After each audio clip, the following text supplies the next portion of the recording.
We're going to talk now about some music concepts.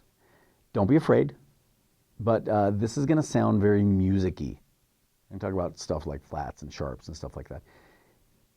I'm a big believer in teaching you what I call applicable music theory. I don't want to teach you stuff you're not going to use. I don't want to gum up your brain with stuff that's not going to be applied. So this is applicable. You're going to use this, so yeah, we're going to wade through it for a minute. It's going to sound very hoity-toity music-y stuff, but it's really actually simple to get. We're going to talk about the note names. Now, to understand how the notes work together and what their names are, we have to first understand what an octave is. An octave is a doubling in pitch or frequency of a note. Let me explain what I mean by that. If you play your open A string, if we had a little, you've seen cops, right, with a little radar gun, and they're going, oh, that car's going 72 miles an hour. If we had a radar gun for this note, the frequency of this note, if it's in tune, is 110 times a second, or what they call 110 hertz. So that sound wave is going up and down 110 times a second. An octave is plain and simple. Any note that goes twice as fast as that is going to sound what we call an octave higher. So if this is A and it's vibrating at 110, any note that goes twice that, or can you do the math? 220, will be an octave higher. Now the easiest place to find that octave, by the way, is right here. On most guitars, at the octave point, or on the 12th fret, there's a double set of dots. Now, that double set of dots is exactly halfway between the nut and the saddles down here, so the ends of the string. That's halfway there. Now, if it's halfway, if you push down on that 12th fret, which is the halfway point, you've cut the string exactly in half, which makes it vibrate exactly twice as quickly. And if it's going twice as fast, that's an octave. A110, A220. It works on the other strings too. Here's open E, low E, push down on that 12th fret, you'll have an octave higher. There's D. Now I don't know the numbers on any of the other notes, I only know my A string. Open D, D an octave higher, open G, G an octave higher, open B, B an octave higher, open E, E an octave higher. So open E, open low E, and then remember there's another string called E, right? Those are octaves of each other. Actually, this high E string is 2 octaves higher, or that note is going 4 times as fast as this one, as the low E. So that's what an octave is. It's a doubling in frequency of one note versus another. Now, you can also go down an octave. An octave lower is when the note goes twice as slowly as the last note. This A right here on the guitar, open A, if you were to play the A string on a bass guitar, it would be an octave lower. So instead of 110, it's going to go twice as slowly, which is 55. So if an octave is a doubling in pitch and frequency, meaning that the sound wave is going twice as fast if it's an octave higher, or twice as slow if it's an octave lower, how we chop that octave up is really kind of up to us. In the Western culture-based music, like let's call it European-based music, we've divided the octave up in 12 slices. I'm calling them slices. Really what they are is frets. If you'll notice, between that open string and the double dot, there are 12 frets. So here's a metaphor for you. My wife makes banana bread, and when she pulls it out of the oven, it really can be sliced up how many ever times we want. Well, think of the octave that way. It's really divisible by as really however thin you want to slice it. Sometimes the more Eastern flavored music, Indian music, or India, like from India music, or Chinese music, or Japanese music, or the kind of more Eastern part of the globe, their music sounds weird to us sometimes, the Westerners, because they have microtones. Microtones are notes that don't exist in our system. Think of it this way. If you are a person living in the United States, you're used to what they call the imperial system of measurement. Miles and feet and inches and stuff. Pretty much the rest of the world uses the metric system. But if you say to somebody who's used to the imperial system, and you go, hey, move over by 3 meters, we go, what? We're just not familiar with it. It's not that it's invalid. Matter of fact, the metric system actually kind of rocks. It's just something that we're not familiar with. Tonally, it's the same thing. They'll play notes that we go, oh my gosh, that's out of tune. Only because our ears aren't used to hearing those microtones. They have notes that we don't have.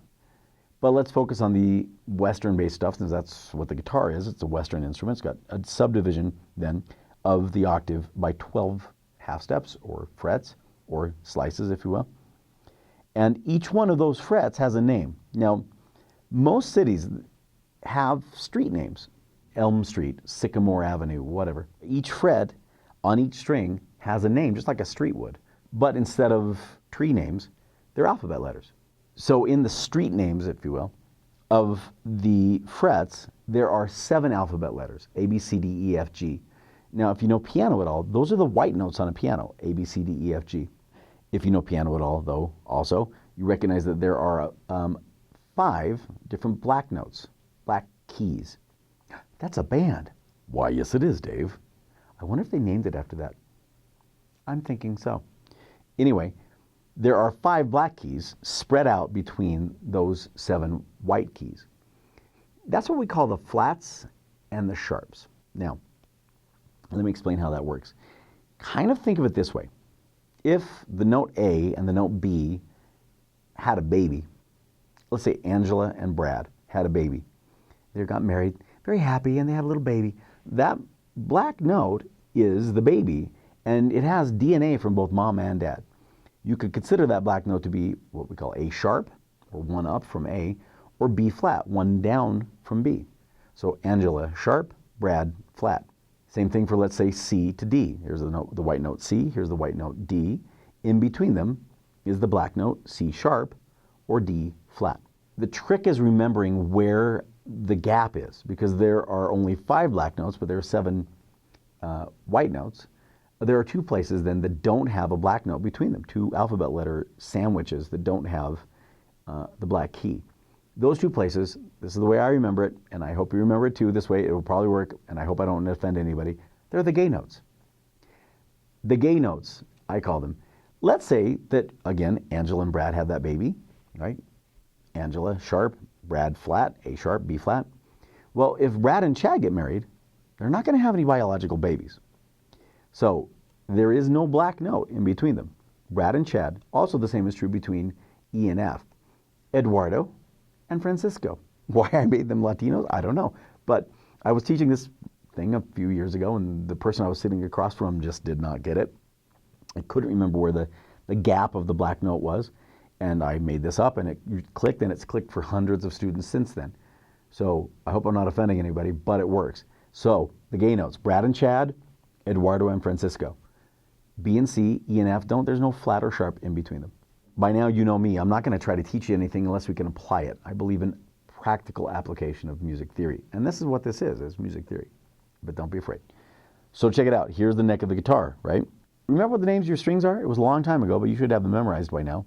What are the names of the strings? Eddie ate dynamite, goodbye Eddie. Okay. Eddie ate dynamite, goodbye Eddie. So let's start with your A string. Open A is the note, what? A. That's why it's called the A string. There's a thinker. So take your pointer finger and put it back here behind the nut. It's not going to do anything at all. Now listen. I pluck the A string, and that's the note A. Now, wait, if I'm not doing anything, Dave, why should I put my pointer finger there? Because once you move up a fret, up, by the way, is going towards your other hand. Once you move up a fret, you move over 1 box on the diagram. So we move from A, and now we move on to the fret known as A sharp or B flat. If you cross the line, fret line again, now you're moving to the note B. Now who are the gay notes? Brad and Chad.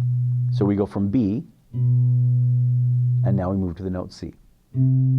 So again, there's no black note, as it were, on the piano. There's no flat or sharp between the notes B and C. Then from C we go to C sharp. There's a C sharp, 4th fret is C sharp or D flat. Which one is it? It's both. My name's Dave. I still have buddies from high school that call me Wilbs. Same guy, but just 2 different ways of referring to it. So is it C sharp or D flat? It's both. 1 more fret, you'd have a D. I hope you're playing along with me. 1 more fret, D sharp or E flat. 1 more fret, E. And who are the gay notes? B and C, E and F, Brad and Chad, Eduardo and Francisco. Francisco.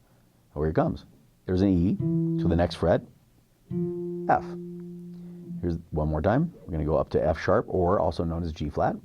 F sharp, G flat. There's a G. comes a G sharp or A flat. And then we're back to the note A. Now if you look, we're on the double dot. Pa-da. And if you remember, the double dot is the octave point of the string. We just went through the musical spectrum, if you will, of notes. The alphabet, including the sharps and flats. Now if you went one fret past that double dot, up to the 13th fret, what's the note name? Well, it's an A. The double dot is the A, so one more fret is going to be A sharp or B flat. And that note is an octave higher than this A sharp or B flat.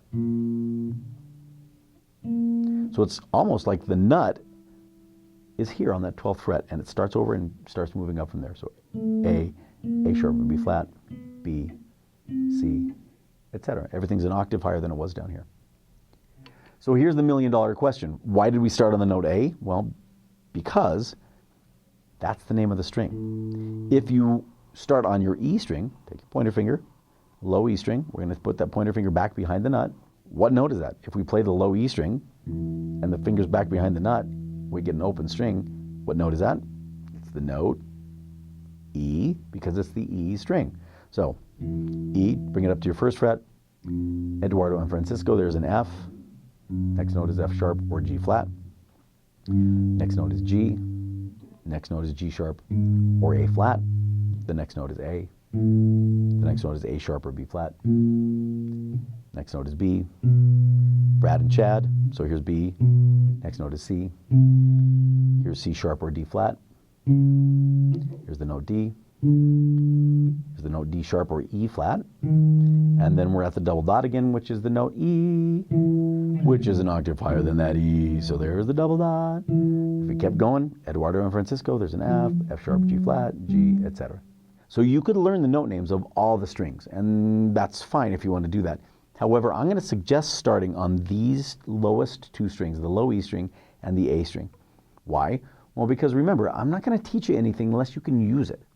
I believe, again, in practical application of music theory. So very, very soon, we're going to play chords that use various notes on those two strings. They're called power chords and bar chords. That's where we're heading, and that's where some real fun takes place also.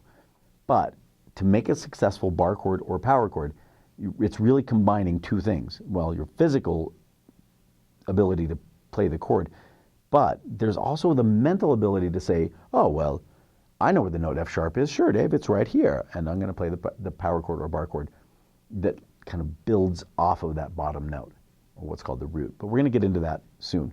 But you need to start memorizing the note names of those bottom two strings as soon as possible. So memorizing the note names seems like a daunting task. So, hey, what note is this? That 6th fret of the E string, the low E string.